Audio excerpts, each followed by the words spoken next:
Hi, I'm Kaylin, Coach Maven, creator of Soul Keeper and co-founder of the Golden Flow system of accelerated enlightenment and well-being.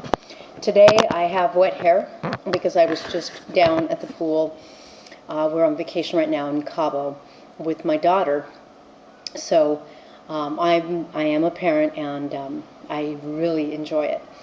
I want to talk to you today about one of the Soul Keeper agreements, the first one, and that is recognizing wisdom.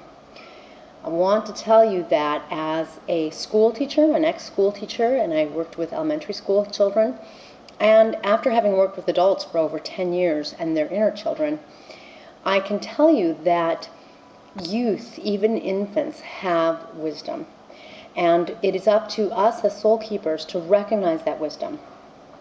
Their wisdom takes on many forms. They know where to go, they kind of know what to do, they have a good sense of things.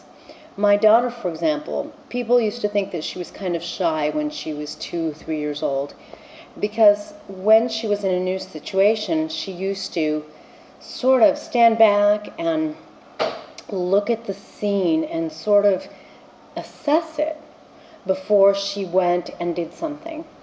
And to us as adults, that tended to look like she was shy, somewhat reserved, and that the other children who just jumped right in and played or met someone new or did something, they seemed independent and brave and courageous. However, my daughter is actually one of the most confident of all of her friends or all of the currently 6-year-olds that we meet.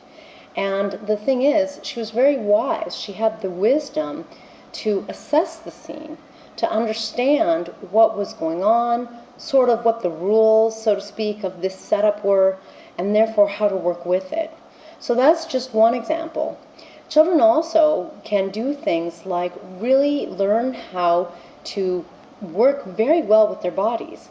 At young ages, from birth until 3, 4, even 5, they're really developing their physical bodies. They're learning how to work their little bodies.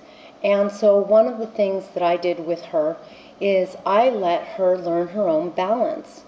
This means that when she was starting to be a toddler and she was just starting to walk, as she would start to try to stand up, when she was, no more than 1.5 feet tall, it's a pretty short fall to the carpet, so I would let her have that experience. I was there so that if it was a bad fall, I would try to catch her and keep her obviously from hurting herself.